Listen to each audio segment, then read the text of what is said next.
Vocal Fries Podcast, the podcast about linguistic discrimination.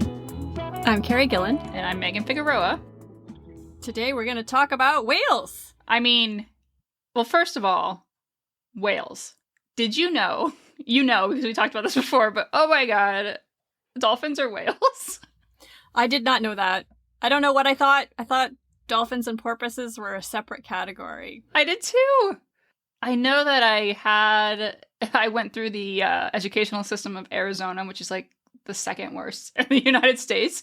But I feel like dolphins were presented to me as something different than whales. Yeah. Right? Yep. Informally, whales are separate from porpoises and dolphins. But formally, like actually species, like, and genus-wise, they are all whales. So it's not your fault. Okay. It's not your fault, and not my fault, that we thought there was a hard and fast difference because, like, that's how informally we use the word whale, is that we have a separate category. Wow. Mm-hmm. So that's the informal use, basically? Yeah, the informal use is that whales are one category, dolphins, orcas, porpoises are another, but actually, when you look at the taxonomy, they're all whales. Wow. Okay, so we've been sent this article, this NPR science article. The headline, Actually, no, we were sent different versions. Oh, so really? We were sent a New York Times version by someone, and then I don't remember what the other person sent. But yeah, so there's many different articles that we've been sent on this one topic. Yeah, people are excited. And I don't mean like the people sending it to us. I mean like everybody. Toothed whales use a vocal fry to hunt for food. So first, let's talk about what a toothed whale is. Yes, please, because, okay, so this picture on NPR has a picture of a dolphin, and I'm like, what the heck, when I first opened this, right? But I'm like, okay, apparently a toothed whale, which includes bottlenose dolphins, orcas, and pilot whales. Well, it includes all dolphins, all porpoises, and any other whale that has has teeth. So there are beaked whales and sperm whales that also have teeth. Oh. And then there's another set of whales that are baleen whales, and they sort of like suck in krill, you know? Oh, yeah. Oh, yeah. They have like a sieve. They're plates, I guess. They use these plates. Like a colander? Kind of like a sieve. Yeah. Okay, so I don't know if you know this about me, Carrie, but I actually think that orcas are terrifying.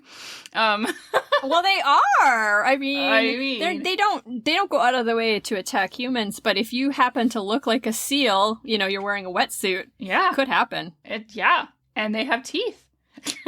Yes, they have teeth. Because they are a toothed whale. A toothed whale. And they go after seals. They are vicious. They're very vicious. I love them, but they are very scary. I love seals, so I'm team seal. I also love seals, but...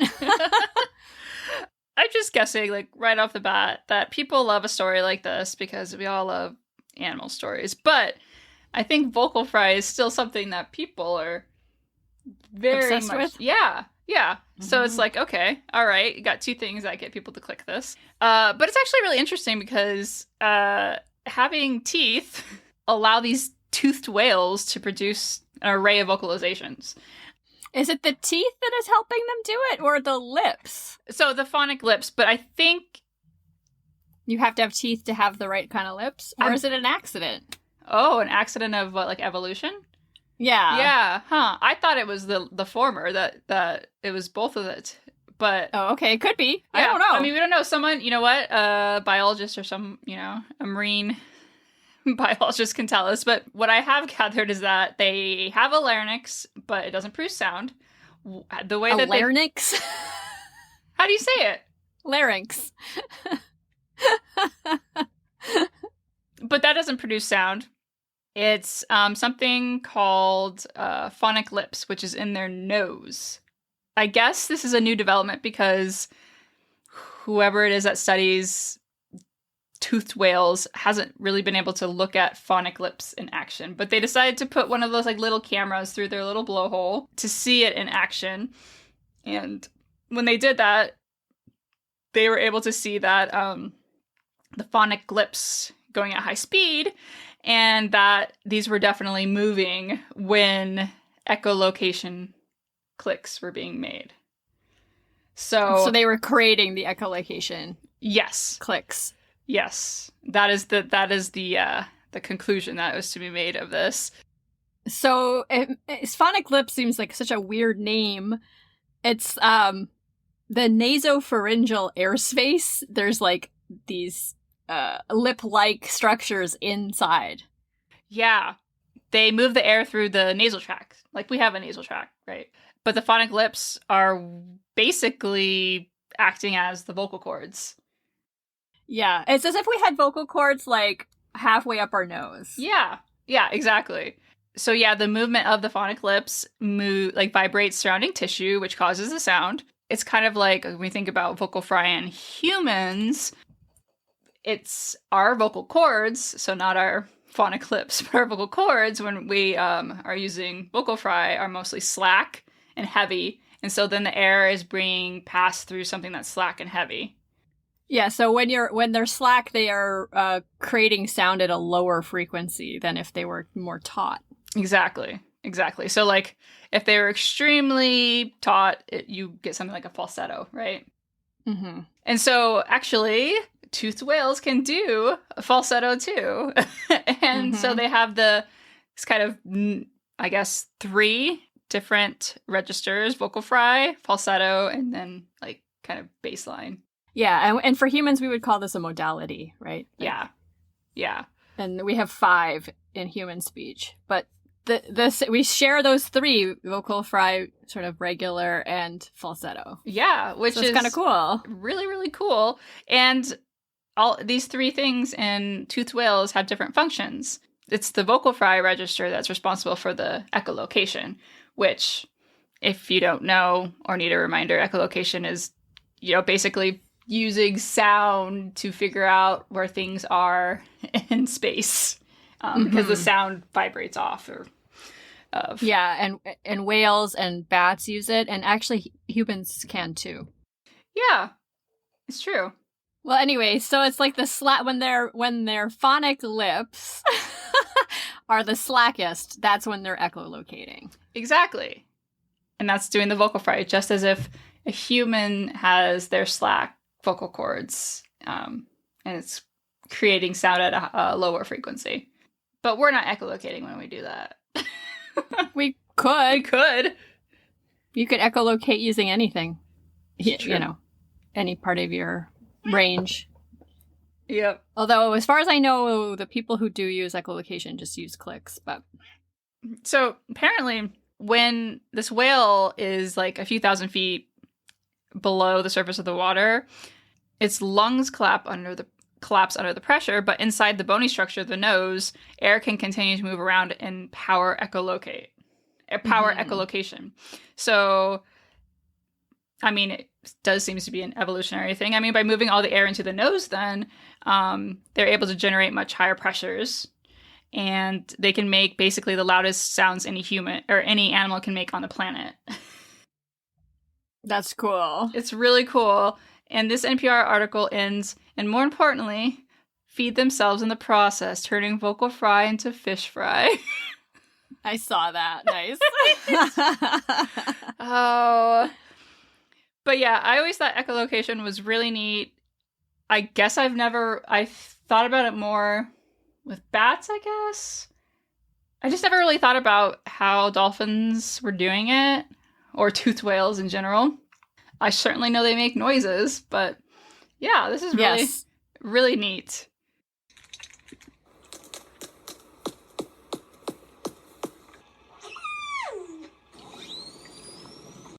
Although, isn't it interesting? Because I feel like a lot of people think vocal fry is just like this really nasally thing because they're like associating it with so many different things. And like in this case, it truly is nasally. But then literally all 3 ways of making sound for them is nasal. It is. Yeah. That's super cool though. I mean, super cool. Yeah. Cool. Well, thanks for sharing, everyone. And really thank you everybody who sent us this to talk about, because it's fascinating and I want to learn more.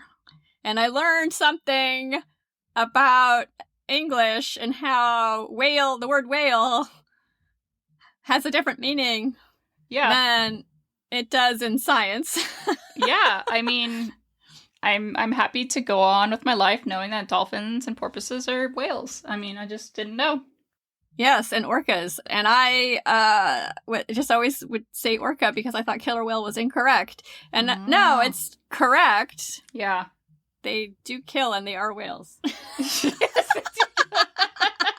It's actually very descriptive and accurate. Wow. Oh, that's so funny. We're actually talking to a science journalist today. So that's true. Yeah. That is very true. About something very different, but still biology. Yeah. Yeah. A lot of fun. Anatomy. I know. Yes. Yes, and a lot of fun for sure. Oh, and if you want to become a patron, you can join at www.patreon.com/vocalfriespod. And we've got stickers and bonus episodes. Our latest bonus episode is about, what is it, Fanelect? Yes, it's about the word Fanelect. Well, it's about whether Swifties have their own, lect, their own version of English. Right. So a Fanelect. Or, it might not be a Fanelect, but... Yeah. So that's fun, too. So, yeah. Mm-hmm. Please join. We appreciate you all, and we hope you enjoy the episode. Yes.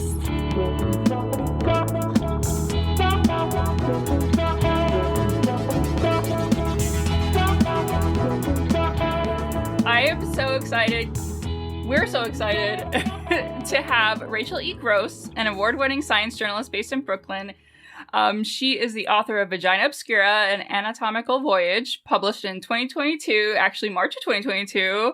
And Vagina Obscura recently made the 2023 Penn E.O. Wilson Literary Science Writing Award long list. It was shortlisted for the 2023 Andrew Carnegie Medal for Excellence in Nonfiction. It's a New York Times Editor's Choice and a Science Friday Best Science Book to read this summer. Congrats on the paperback release. Yeah. Thank you so much for having me, Megan. I'm really excited to be here. I still don't really know who our fans are, but on Twitter, you had tweeted about a recent Atlantic piece I'll get to later, but I said, oh my gosh, please come on our podcast. And then I saw that we had some people that are like, oh my gosh, yes, make this happen. I'm like, wow, are these people that actually listen to us? But it seems like this is a magical collab here right now. Yeah, I mean, I think that you're really interested in the implications of the words we use in a bunch of different fields. And I've specifically been looking really closely at medical language and how it seeps into our culture in many unexpected ways. So I was super excited to come on. Ooh, can you give us a little hint of something that seeps into our language? Yeah. Recently, as you know, I was working on a piece about the weirdness of pregnancy language. And I think that everybody has heard this phrase, geriatric pregnancy, which actually is not used that much in the medical sphere, and yet has made its way into the popular imagination and kind of signifies how medicine views women who are, in this case, 35 or older. And it has this ageist bent to it. It feels like we're being called decrepit or kind of blamed for our own, quote, choices, quote, later in life, many scare quotes. But so it's become this symbol of something that maybe it wasn't intended to be. And I think it has grown larger in the public imagination than it might have even been in medicine. Yeah, I turned 35 this past summer. And then congratulations. Yes, thank you. Your power is growing. Yeah, exactly. Thank you. When I went to the gynecologist this year, I had mentioned to her that term just because I like to talk to my doctors about things because I'm curious. Oh my God, same. Yeah, and she was just rolled her eyes at it basically. She is beyond that. She is more thoughtful than that. She is very, that carries a lot of baggage, the word geriatric pregnancy, as if you make this choice to have a baby after 35, you are a terrible person. Like you said, the blame part comes in. Exactly. And yeah, I agree with you. Most, especially younger gynecologists that I talk to, often roll their eyes at that word and they clearly wouldn't use it. But at the same time, there are many of other generations who do think that way. So yeah, it's a crapshoot, and it's not like you would say all of medicine views women this way or anything. Right, absolutely. And I'd heard of it, right? Like I went in Right. knowing that the 35 was, this magical age, not magical, terrible Right, this age cliff. apparently. Yeah, exactly. Can you take us back and tell us why you wanted to write Vagina Obscura? Absolutely. I mean, I've always loved vaginas and reproductive biology. I've been a science writer for more than 10 years now. But this particular book kind of germinated when I was a science editor at Smithsonian Magazine.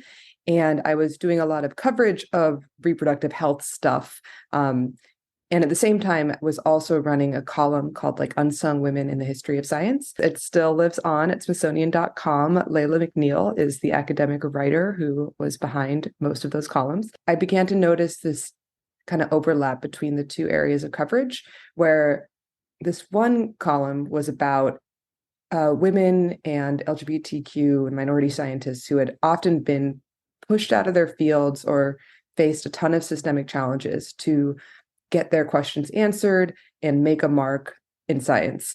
And, often they didn't get to center the type of people and questions they wanted to. And here, on the other hand, we're covering reproductive biology, and we're learning all of these incredibly basic things, like what's the composition of vaginal mucus in 2018? And I began to feel like there's no coincidence that there's a lack of women in science and a lack of women's bodies and knowledge about them in science. The marginalization of women in science directly leads to the marginalization of women's bodies in science. And so I wanted to write about that connection in a way that was a kind of wonder-filled voyage into what we think of as the female body, and both why we don't know so much and what we're finally learning. So that's how the book came about. And why do you love the vagina? I mean, who doesn't? My mom is a doctor, and I have always, I think, felt comfortable being very frank about body stuff. And I like to make people uncomfortable. And I think, I think an editor described me recently as like my entire career is like poking hornets' nests that nobody else wants to touch. And I think That's such a huge compliment. yeah, seriously. you're right. I mean, I think it depends if you definitely. want to be the recipient of all that hate and hornet. Well, Yeah, I But know. yeah, I mean, I didn't think about it that way, but I do feel comfortable and, in fact, relish addressing topics that other people don't want to take on. And I just find it fascinating when there is this squeamishness and this taboo around something that I find like pretty joyous and cool and fascinating. And I like to kind of tease out why we are so uncomfortable with these things. Well, I was going to ask you if you're a big fan of biology when you're growing up, but if you had a mom who was a doctor, I'm sure biology's kind of organically crept into things anyway, or you could always ask her questions you had about biology. Yeah, I mean, I'm the daughter of 3 scientists. My dad's a physicist and my stepmom's a molecular biologist. So Oh, boy. yes, it did run in my family. We would listen to like an audiobook about the real science of Jurassic Park when we were in the car. I grew up on Animorphs, which dubiously science, but to me was biology.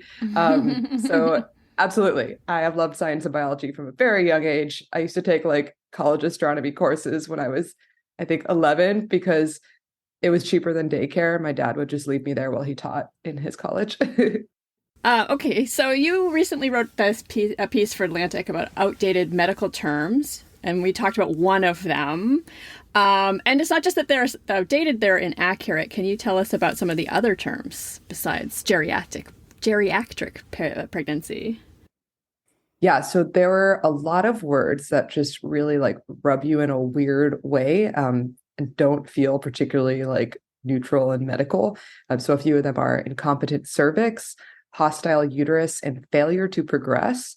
And a couple ways that those are inaccurate. Failure to progress has recently received a lot of critique for being actually a product of how hospital care is delivered. That like if you just consider a birth not progressing after a certain amount of time, it might be a failure to wait, actually. There might be other things you can do instead of immediately switch to a cesarean section. And so the term failure to progress implies that it's like a failure on the part of the mother's body. And that the best thing to do is now like go to the more invasive option. The incompetent cervix it's just weird, but it means that a cervix dilates earlier than it's supposed to and earlier than when a baby's supposed to come out. But it's doing its job in many other ways. Right. That is so wildly not neutral. That term. But like the interesting thing is many doctors do not notice these things because they are used to words like failure and competent and exhaustion being in their medical textbooks. They just read them really differently. And so it's always interesting to bring them up to doctors and have them be like, that is kind of messed up. Or like, I never saw it this way, but like now that you mention it, I did have like a patient react this way. Hostile uterus implies that the uterus's whole reason for existing is to play nice with sperm and to accept it into its folds, whereas it's actually doing a lot of other things, which we can talk about. Yeah, hostile is like what you call like a misbehaving dog or something. I don't know. Right.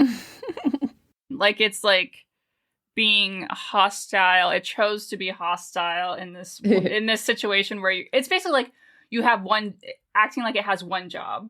Right. You define it by its ability to accept or receive sperm. So you define it as a passive entity that does the receiving, which it's actually incredibly dynamic and active. Yeah, you're right. I have it like opposite. So it's not that. It gives it, what does that word? Agency. Yeah, it's taking away agency. Yeah. I mean, it's both like giving it a weird agency and making it sound like an employee that is not doing its job, and then taking away agency by defining its role very narrowly. It's quiet quitting. Oh my God, I love that. My uterus is quiet quitting. Wait, oh my God, I got it. One way that a lot of these terms are less accurate also is that they make a very binary split between two things. So geriatric suggests there is a cliff, and after it, everything becomes way more risky, and just like the calculus changes dramatically. And maybe similarly, in the weight science realm, obese is a term that means like you are above a certain percentage, your BMI is above this. And doctors are now saying that there's many more precise and useful terms. So if you say pregnancy 35 to 40, pregnancy 40 to 45, that gives you a lot more information to work with. And similarly with obesity, which can be considered a judgmental term, you say they're in the 91st percentile of weight for their age. So that's a concrete way that this language is not just judgmental, but medically imprecise. Yes. When it comes to the medical field, precision would be preferred. It seems important. Right. Well, language always has to do many things in medicine. It often is very descriptive. If you think about anatomical terms, they tell you exactly where a body part is in the body, often what its function is. And they now have to be acceptable and often readable to the patient, because now we have open notes and patients are able to read all their medical notes, and they have to convey information easily from doctor to doctor. Like, you do need to tell your colleague that this cervix has opened earlier than it should, and now you need to move on to the next mode of treatment. You need to convey that precisely and quickly. So what does the uterus do besides rejecting sperm? Wow. I'm so happy you asked that, Carrie. The uterus is one of the most dynamic and regenerative organs in the body. Not only does it grow to like 40 times its size, create the placenta, the only temporary organ in the human body, and maintain the like delicate, semi-permeable mother-baby barrier during pregnancy, but when you are not pregnant, which for many of us is our entire lives, it is actually essentially creating a new organ every month. So every month, triggered by the cycling hormones going on in your body, the uterus grows a whole new lining, which are just all new cells. They're called deciduous cells because they fall away at some point, like trees, tree leaves. Exactly. And it also grows entirely new spiraling blood vessels to supply this tissue with nutrients and what it needs. And then the drop in estrogen and progesterone that happens around your period basically tells those vessels to like cut off oxygen. They die violently, and that causes the lining to shed. So it's full of stem cells. It's like generating new growth constantly. Some people talk about it in terms of almost like practicing how to create the best like composition of lining and how to do this job best. But it's pretty amazing. Like literally the stem cells in the uterus have been used, partially because they're so easily available compared to like blood marrow, to specialize them, turn them into neurons or insulin producing cells to treat Parkinson's or diabetes. So your uterus is doing a lot for you. It's not just the organ of pregnancy. Rachel, you're making me cry over here. I'm like, that is the most beautiful thing I've ever heard. You know, I'm thinking about like Oprah, the JJ. And so we play linguistic gymnastics so much to avoid saying vagina or to talk about these things. We just accept it. A lot of us just like passively accept that. Absolutely. And so, yeah, to be introduced to the idea that you don't have to be grossed out by these things, even in fact, it's quite a beautiful process. Like our bodies are, you know, doing things that are quite beautiful. It Absolutely. it almost makes the pain worth it. Almost. Right. Right. I can't speak. I've not experienced childbirth, so I just meant the period pain. Yeah. Oh, yeah. I mean, it used to make me vomit. I used to get such horrible pain that I would actually vomit. So, oh my God. Yeah, so there were times when I really hated my uterus. Yes, right. And I think this was a very tricky line that I had to walk during the book. I think that putting the quote female body on a pedestal and saying like we are all goddesses and we have all of this amazing feminine biology, I think that just essentializes women in a way that is not helpful. But you are fighting against, I would say, a very biased bent of history that has treated these organs as unmentionable, taboo, shameful, and like you just said, Megan, disgusting. And so there does need to be a pushback there. And like I argue that the scientists that are pushing back against that are actually the ones making these really important new discoveries and reimagining these organs. I also do talk a lot about exactly the kind of language that you were saying, Megan, this euphemistic, often cutesy language, the fact that mothers, like in the UK, some of the words were the craziest to me, so I'll just mention those, but like we'll introduce the vagina as your mini, your foo-foo, your fairy, your tuppence. So there's one strain of like cutesy euphemisms, and then there's a strain of like literally the vagina is Voldemort. You cannot say its name. It's the nether regions, the private parts, the down there, the between your legs. And like how can you have empowered knowledge about your own body? How can you convey knowledge about your own body if you literally can't even talk about it? It's like the Bermuda Triangle.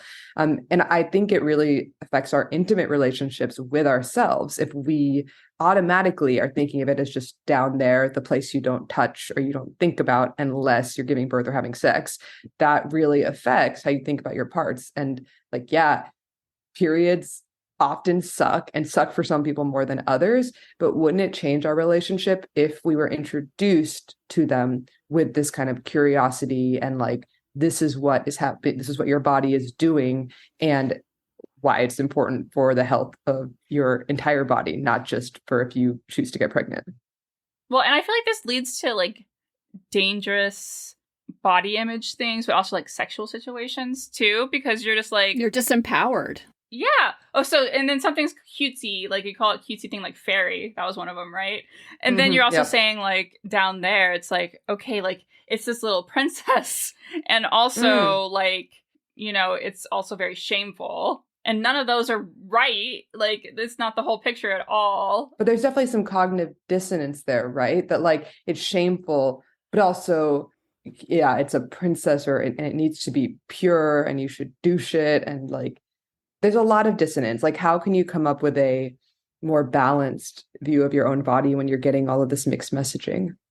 How do we move away from that? I think your book is a good start, but you also mentioned the scientists that are, in the lab doing some great things. Like, how do we move away from saying nether regions? I mean, on the one hand, we just do. Yeah. We, in our individual circles, use frank terminology and teach it to our kids. And, but I understand that's much harder done than said. I've thought a lot about sex ed in this country and that I would really like to see it disrupted. I know there is some really good, progressive, and really inclusive sex ed happening right now, partly like through Planned Parenthood. But I think that's a really good inflection point when kids are hitting puberty and having all these questions about their own bodies.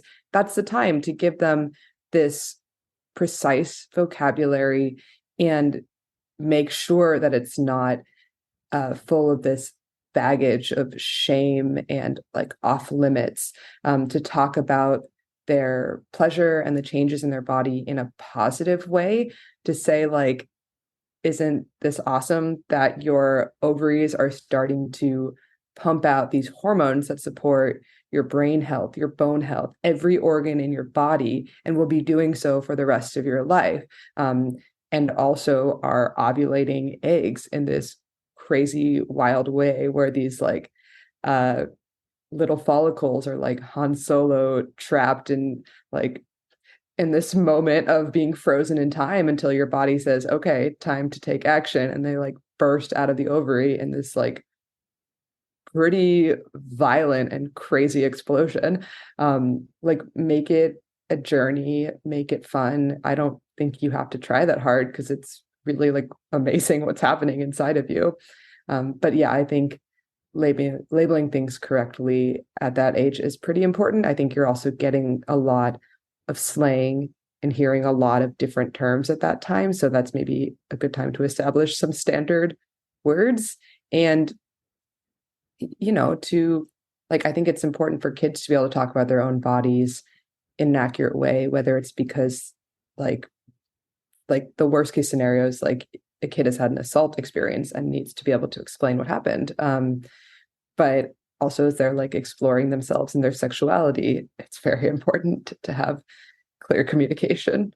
There's a lot of ways, but I think having these frank conversations and hopefully like more mainstream media taking this kind of thing seriously, sexual health and conditions that are often thought of as women's health conditions, that's a great start.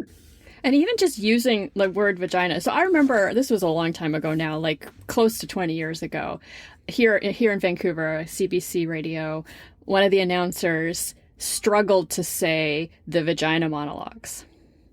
And I was embarrassed for her that this was so hard for her. I was just like, this shouldn't be that bad. Right. And that was 20 years ago. Like, yeah. Come on. It wasn't like 50, Yeah. Yeah. I had terrible sex ed. Did we have sex ed? I don't even know. But even then, we need the person giving the class to not be hesitant about saying the words. I'm imagining we still even run into the problem of, well, I can tell that this, the teacher is like struggling to say vagina. Like, right. What kind of message does that give you? Like, exactly. It's really off limits. Like, oh man, this is like, yeah, exactly. I was just remembering it. And my sex ed was also terrible in Southern California. But at one point, they like pulled all the female students in 4th grade aside and told us about our periods. And people's moms came, but like my mom couldn't. She was a doctor. She was busy. And I remember like raising my hand and being like, wait, so it's like peeing? Like you can like decide when to bleed and then stop it, which totally made sense in retrospect. But all the moms laughed at me and they were just like, no, that's not how it works. And I'm like, what kind of a shutdown was that? Like, why doesn't it work that way? Why weren't you just like, this is someone's curious. It's a good opportunity to talk about how this works, but they probably didn't know how it worked either. No, seriously. And they were also probably just feeling kind of ashamed about it because there was just so much shame around it. Even definitely. When I was a kid, it was still pretty shameful to talk about. Yeah. I had okay sex ed, but... That's because you're Canadian. Mm-hmm. Maybe, yeah. Yes. But I mean, I think vagina is in the air, and maybe I like that. I know. I do too. There's vagina in the air. Spring is coming. Sorry. But no, I mean, like I am in a specific bubble, but I see more and more books with the word vagina on the title. Yep, I see it in mainstream news articles. One really interesting thing I've noticed is since the fall of Roe v. Wade, there has been so much more public discussion about what used to be like really technical terms about reproductive health. So like ectopic pregnancy, endometriosis, those words are all in the milieu now. And I think people understand why it's important. And that, like, in a weird way, makes me hopeful. Yes. Yeah. And I've also seen a lot of conversations about, hey, no, the vulva and the vagina are different. And like that was never a thing that would have come up 20 years ago. I'm actually, my next language article is on the etymology of the word vulva. Nice. So yeah, that's something I bring up as well. Cool. Is that related to vulgar? No. I mean, not as far as my research I was just has making shown. sure, but because it's on my mind, because I'm thinking, okay, there's a lot of there are linguists who look at this too, where it's like, what is taboo? What is vulgar? I spend more time in the like race, ethnicity part of linguistics. So I'm thinking vulgar is defined as, for some people, the way that Black people speak. So African American English. And it's like, okay, this is just playing out the biases that we have. And it's the same thing here when we're like, there are even people who have vaginas or who have vulvas that are afraid to say these words out loud because society at large has decided this is vulgar because of how we feel about women. Well, also Absolutely. sex too, because even terms for men are still a little taboo too. Like we don't go around talking about penises as much as maybe we should. I don't know. I think there's definitely I think that these biases definitely harm men and people with penises. Oh yeah. Not as much though. Not as much for sure. Correct. But I do think that penis is so much more acceptable and so much more funny rather than shameful. Funnier. There's a different connotation. It's funnier, but I don't think it's like, I still think it's considered vulgar.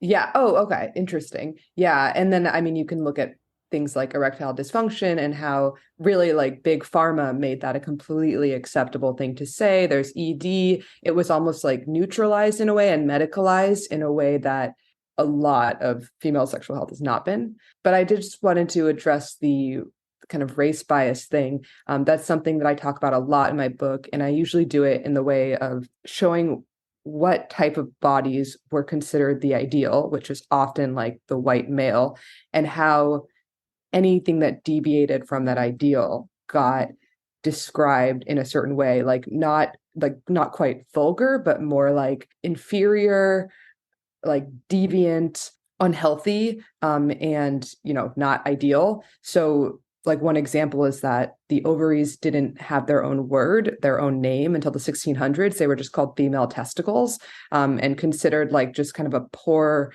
inferior version that might make something called female sperm, but might just be like a remnant of the perfect male body. And I talk a lot about the vaginal microbiome, which is recently getting a boost in research. But one big problem, I think, with the early research on it was that any type of vaginal microbiome, which is like the ecosystem in your vagina, that wasn't what like, quote, like normal white women had, was considered unbalanced or unhealthy. And that was often like the typical flora of like Hispanic and Black women. So I think, like you said, it's automatically considered less than desirable based on our biases about entire groups, which is not scientific. No, it's not scientific at all. And I'm thinking about medical research where they find that if you're a menstruating person, you are a confounding factor. So you are not included in the quote unquote typical participant. Like, so we know how white male bodies do in this medical research, but we don't know about anything else because it's a quote unquote confounding variable. Yeah, that's especially ironic. So I think it was 1993 that the NIH said that women and minorities, which weirdly leaves out women and minorities, had to be included in most medical research. But yeah, so the logic is so interesting because they're saying if you menstruate, then you are just so confounding that you like would mess up the data and you can't possibly be in this data set. However, we will do this research with white men and then extrapolate it to all people who menstruate because you're similar enough that this will work. And it's like, wait, you don't see the cognitive dissonance there? But then why is my menstruation such a problem? Right. Slash, exactly. not all women menstruate. Slash, like, wow, it's 2023. We can work with this data, guys. Right. This idea that it's quote unquote bad data. No, it's data. We need that data too. Oh my gosh. Yeah. Absolutely. Right. Yeah, if it is such a huge confounding factor, that means it's like even more important to study if you really think it affects your health that much. Yes. Yeah. And so all of this is just perpetuating bias among doctors that sometimes they don't even realize it. Like you said that you talk to doctors, bring up these terms, and they're like, oh, yeah. Do you think that's how it usually plays out, where people just haven't thought about these things? If we're moving past this, we start saying things like vagina, we can go to these doctors and be more empowered. Like, how would that look like? How's this interaction looking like now between patient and doctor, do you think, with these biased terms? I think medical culture is a pretty like rigid and standardized system. Like you are kind of getting indoctrinated for 4 years and then your residency with a specific set of language and ideas and thoughts about what Western medicine can and should do for people's body and health. So it makes a lot of sense that you have to do a lot of like accepting these terms. You're doing so much intake that it's very hard to like interrogate or close read every term you're getting. So yeah, some stuff definitely just won't have come to your attention. Some stuff patients also won't notice it. And so it won't ever come up. And like one thing I'm thinking of is there are an incredible number of diseases and even body parts named after very problematic male discoverers, including a lot of Nazi doctors. And about 10 years ago, there was a big movement in medicine. Like when people realized this and started like uncovering the roots of these words, then they would try to purge all of these from medicine, which was a huge effort and sometimes really complicated things to come up with replacements that ended up being like longer, more unwieldy, harder to learn. So there was a whole reckoning. So I do think when people know better, they do better. That's what our podcast is all about. Yeah. So like some stuff just hasn't come to people's attention and it totally makes sense. And it's no one's individual fault.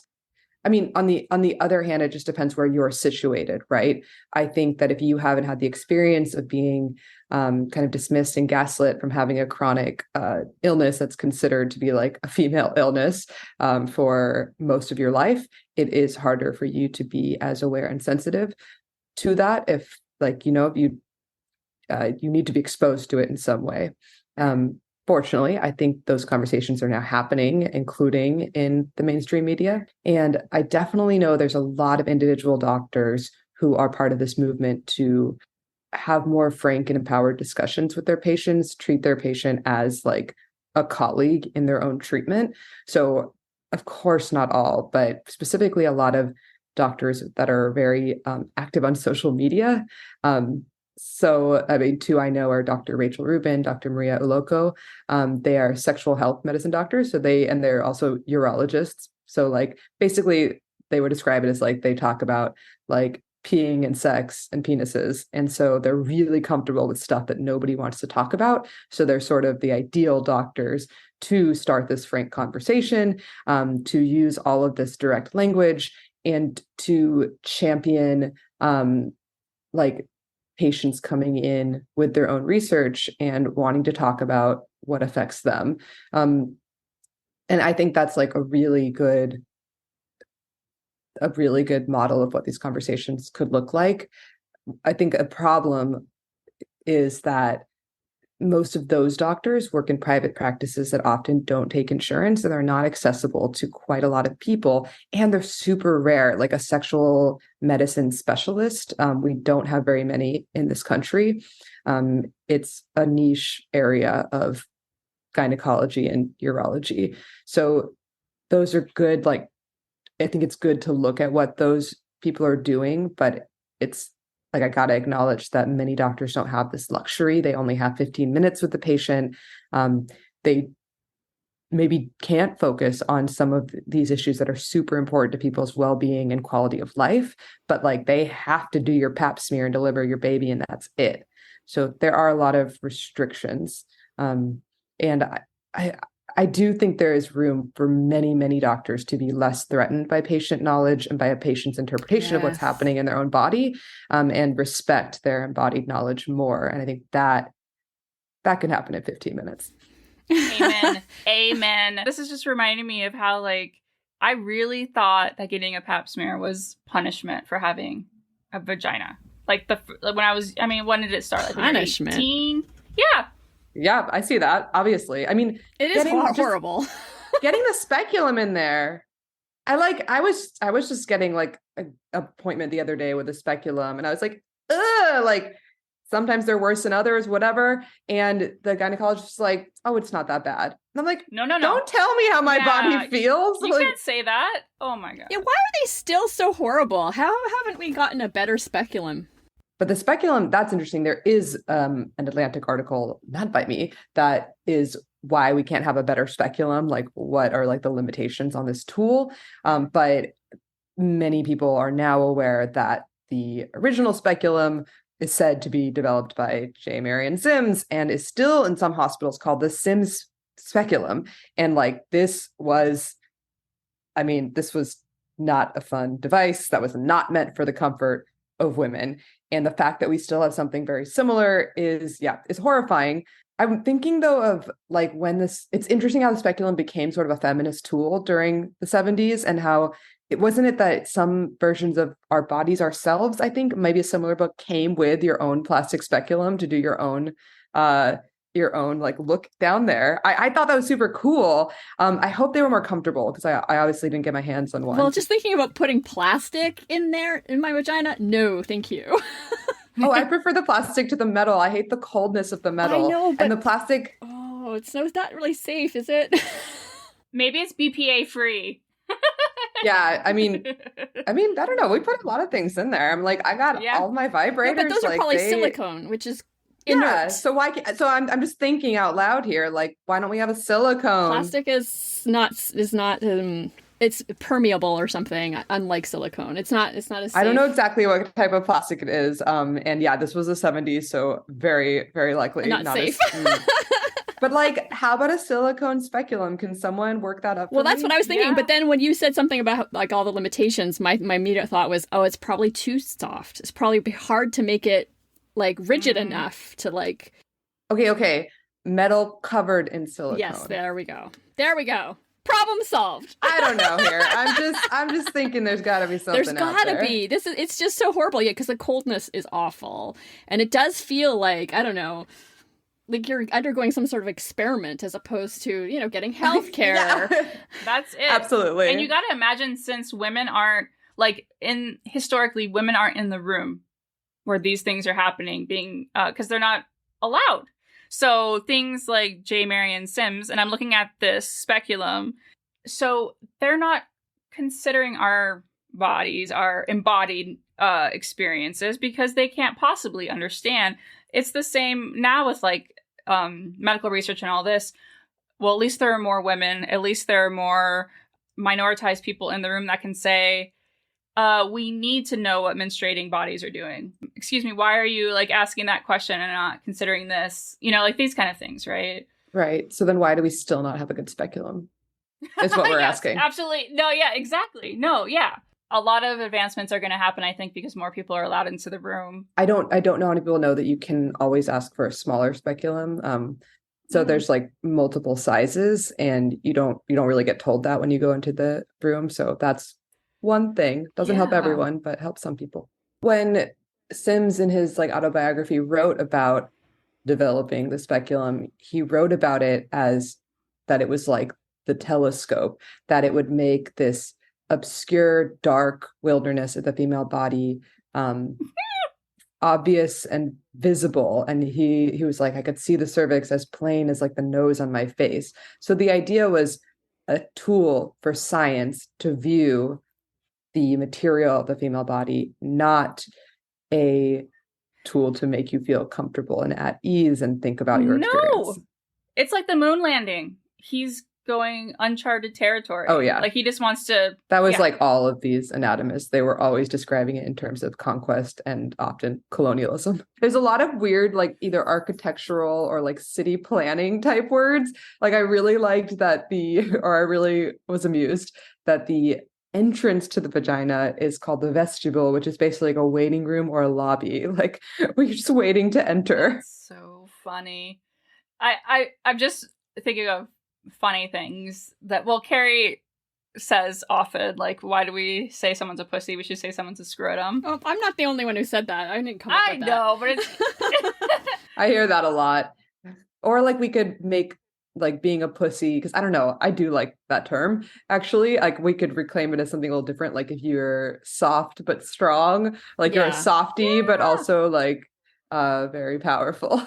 Oh, then I'm such a pussy. Yeah, exactly. I'm a pussy. I'm a Pisces moon. You use the word medicalized. What do you mean by that? So I think I was talking about erectile dysfunction and how like having problems with erection sometimes became a very specific medical term that also became like okay to talk about in like Subway ads and to your doctor. So in a way that's really powerful. And similarly, there are some terms that are controversial, like sexual dysfunction for women. That would be like not reaching orgasm or being aroused at certain times, that like having a name for it that's understandable in the medical realm allows you to be taken more seriously, to talk about it and to discuss certain options depending like perhaps in like a menopausal phase, like vaginal estrogen might be helpful. On the flip side, there's really important arguments that over medicalizing the female body has led to a lot of issues, because things like hysteria and neuroses were like common medical bases for removing women's ovaries or even like amputating the clitoris in Victorian times. So like you want to be careful, and you want to be careful about pathologizing bodies, because there's many reasons why you might have issues orgasming with a certain partner that have nothing to do with your biology and anatomy. But there's been a turn towards like, we want to validate women and people with vulvas experiences as also being like as being real, and real often means biological or medical to people. And like that's super important with things like endometriosis that literally were called hysteria or like all in your head or just deal with it. So it was really important that we acknowledged the biological bases and therefore the medical treatments possible for that. But there is a danger, I think, of going too far and medicalizing everything that has to do with your sexual experience, or excluding the possibility that psychological treatments and attention to stress and anxiety help, because those issues really are implicated in chronic diseases as well. I've often in my head referred to myself as like, or said to myself, stop being hysterical. Yeah. Wow. I know. No, I know. I'm sure I'm in therapy. Don't worry. It's just like, even this is what it is to be empowered, right? Where I'm like, wait, I know where hysteria comes from. I know the history of this, right? And like, why am I telling myself? Have you read Kate Mann's stuff? Oh, yeah. I quote her. Yeah. I found that stuff to be very helpful too, about like being more empowered about, I guess, being a woman, or knowing that society is basically gaslighting you. There is a step in empowerment that is cognitive dissonance, which is for some reason a phrase I keep saying in this conversation. Yes. But right where you're like, but it's important because you have like we cannot help but internalize all these messages and that kind of language, and at the same time this other part of us is more distant and aware and is saying like, you shouldn't use that term, or like that's not feminist. But right, like I just think you can't judge your first instincts and the vocabulary that's so entrenched in you. So yeah, it's rough.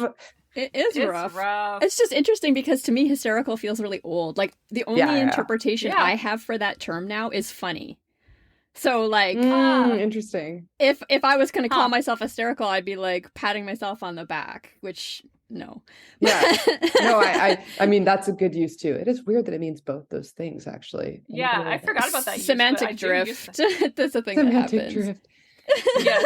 Yeah. Hey, that's a term in linguistics. Yes. I just like to remind everyone that neutrality is also something that's defined in a way that vulgar is defined, or what's taboo.